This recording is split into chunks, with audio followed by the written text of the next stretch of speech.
Benar-benar di luar nalar. Baru kali ini sejarah mencatat sekelompok purnawirawan TNI yang dulu bersumpah membela negara, sekarang malah sibuk mengganggu stabilitas negara itu sendiri. Bukan melindungi konstitusi, tapi justru mau melabraknya. Bukan menjaga kedaulatan, malah jadi pion politik pecundang yang gagal di Pilpres 2024. Dan uniknya, semua ini demi satu nama yang sudah jelas-jelas ditolak. Mayoritas rakyat, Anies Baswedan. Mari kita bicara apa adanya. Ini bukan sekadar wacana pencepotan Wakil Presiden Gibran Rakabuming Raka. Ini sabotase politik yang dibungkus dengan embel-embel keprihatinan nasional. Padahal yang sebenarnya terjadi, sakit hati yang tidak selesai, dendam politik yang belum tuntas, dan ambisi kekuasaan yang kelewat lapar. Purnawirawan yang dulu dielu-elukan karena jasa, kali ini malah jadi alat. Alat dari siapa? Dari Anies Baswedan. Yang masih belum bisa terima kenyataan kalau mimpinya jadi presiden, dipatahkan rakyat lewat kotak suara. Dan parahnya, mereka berkoar-koar seolah-olah sedang menyelamatkan bangsa. Hal yang ingin mereka selamatkan cuma satu, kepentingan politik Anies dan jaringan antek-antek yang berdiri di belakangnya. Ini bukan bualan. Kita tahu betul arah aliansi politik Anies selama ini. Dekat ke tokoh-tokoh Islamis transnasional, sering memanfaatkan isu identitas. Dan kini mulai memanfaatkan wajah-wajah tua dari militer yang sudah pensiun dan kehausan panggung. Mereka ingin Gibran dicopot. Gibran, wakil presiden yang sah dipilih oleh 58% suara rakyat. Mereka ingin Gibran diturunkan hanya karena ambisi Anies ingin naik lagi. Mereka ingin Gibran disingkirkan padahal konstitusi tak pernah memberi ruang untuk pencopotan, hanya berdasarkan selera dan opini kelompok kecewa. Sekarang pertanyaannya, sejak kapan suara purnawirawan lebih sah dari suara rakyat? Sejak kapan dendam pribadi bisa jadi dasar mengubah susunan pemerintahan? Dan lebih penting lagi, apakah para purnawirawan ini masih loyal pada negara? Atau sudah resmi jadi tim sukses bayangan yang beroperasi untuk melunasi kegagalan Anies? Gibran bukan anak siapa. Gibran adalah wakil presiden Republik Indonesia. Dipilih dengan sadar oleh Prabowo Subianto, seorang jenderal dan negarawan yang paham benar arti loyalitas dan kedaulatan. Tuduhan bahwa Gibran adalah hasil intervensi Jokowi hanyalah propaganda murahan yang dibumbui rasa ori dan kecewa dari kubu yang kalah. Prabowo sudah menjelaskan dengan terang bahwa ia memilih Gibran bukan karena tekanan, tapi karena kebutuhan. Butuh energi muda, butuh sosok segar yang paham zaman, butuh figur yang bisa mengawal transisi menuju Indonesia emas. Dan nyatanya rakyat sepakat. Jadi ketika 8 poin usulan ngawur dilontarkan, termasuk soal pencopotan Gibran, maka itu bukan aspirasi negara, itu manuver politik, itu bukan peringatan militer, itu ancaman sivil berseragam masa lalu yang mencoba mendiktir masa depan. Dan bahayanya, mereka menempuh jalur yang bisa memecah belah bangsa, melawan konstitusi, menekan MPR, menebar narasi ketidakstabilan, dan membuka celah perpecahan. Kalau ini dibiarkan, maka satu presiden bahaya akan lahir. Siapapun bisa dicopot hanya karena tidak disukai.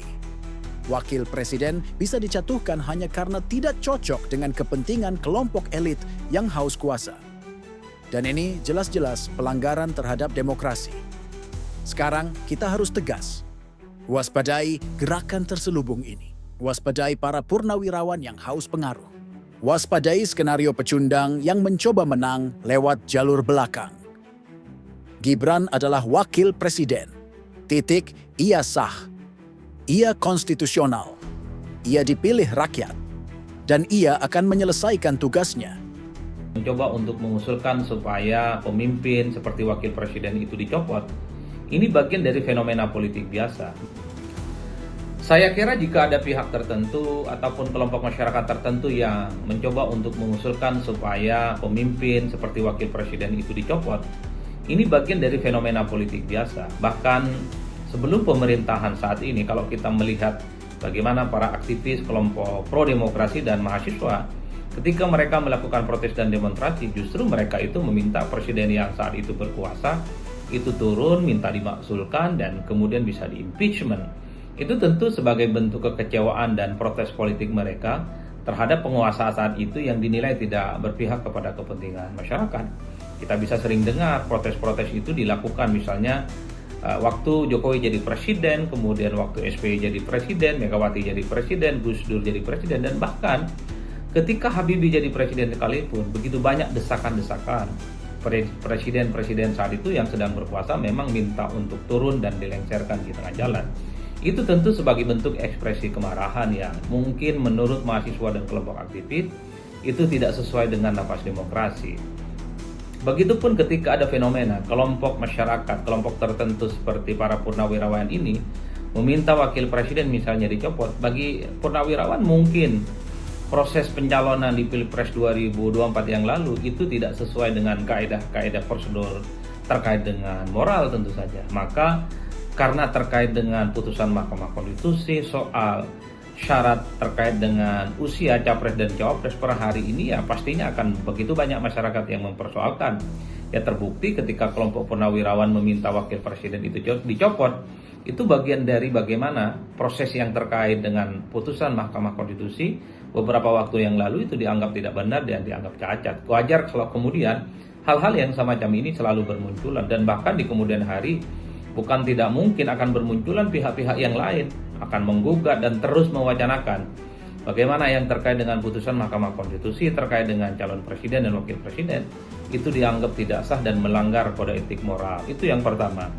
Nah, yang kedua sebenarnya kenapa ini baru dimunculkan? Ya sebenarnya dulu juga sempat dimunculkan begitu kuat ya.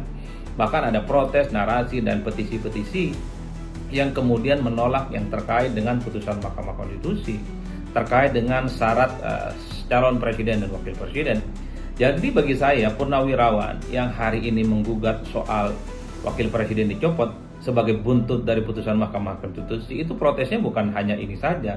Sejak dulu ini sebenarnya itu dimunculkan. Tapi memang secara politik ini kenapa kembali dimunculkan? Mungkin tidak terlepas karena Gibran saat ini bukan lagi sebagai anak presiden misalnya, tapi hanya sebatas wakil presiden yang mungkin posisi politiknya di negara itu, di negara ini tentu tidak sekuat yang dimiliki oleh presiden di Republik Indonesia. Jadi inilah yang kemudian membuat sepertinya para purnawirawan ini menyampaikan begitu banyak seruan-seruan yang salah satunya adalah meminta wakil presiden itu dicopot ya.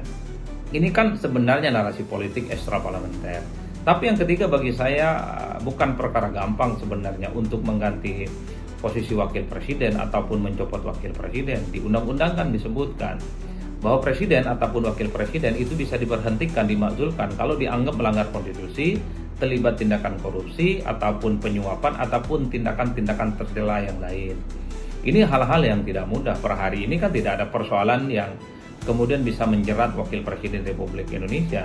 Dan bahkan untuk mengusulkan bagaimana pergantian wakil presiden itu kan prosesnya ada di parlemen, terutama di MPR dan DPR. Jadi jalan ceritanya DPR itu mengusulkan kepada MPR bahwa misalnya wakil presiden itu punya masalah. Wakil presiden itu misalnya terlibat ataupun melanggar konstitusi. Tapi sebelum mengusulkan kepada MPR, DPR itu meminta fatwa kepada Mahkamah Konstitusi apakah yang akan disampaikan kepada MPR itu betul-betul melanggar hukum, melanggar konstitusi, dia misalnya dianggap bagian dari melanggar sesuatu yang sifatnya tercela, baru kemudian dipersoalkan di MPR. Jadi prosesnya agak panjang dan dijelimet. Oleh karena itu bagi saya, sekalipun ada desakan supaya wakil presiden itu diganti, ini kan sebenarnya tidak terlampau ngefek terkait dengan situasi politik yang ada di parlemen. Karena bagi saya yang bisa mengusulkan apakah presiden ataupun wakil presiden bisa diganti sesuai dengan Undang-Undang Dasar 1945, itu kewenangannya ada di DPR, diusulkan oleh DPR ke MPR, tapi sebelum diusulkan kepada MPR, minta tafsir dulu kepada Mahkamah Konstitusi. Kalau melihat ini semua memang sulit secara konstitusional bahwa wakil presiden itu bisa dicopot. Saya kira di situ menurut saya.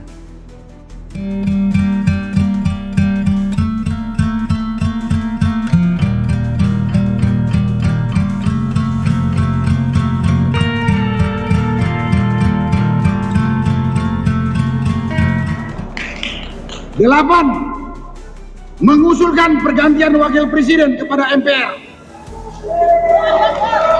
Karena keputusan MK terhadap pasal 169 huruf Q Undang-Undang tentang Pemilu telah melanggar hukum acara MK dan Undang-Undang Kekuasaan Kehakiman. Apakah Gibran layak digulingkan? Apakah Anies pantas menggantikannya? Atau ini semua hanya manuver politik tanpa ujung? Tulis pendapatmu di komentar. Like jika kamu peduli dengan nasib negeri ini. Dan jangan lupa subscribe, karena kami akan terus mengawal narasi-narasi penting tentang bangsa kita tercinta. Dan agar kami lebih semangat dalam berjuang melalui media.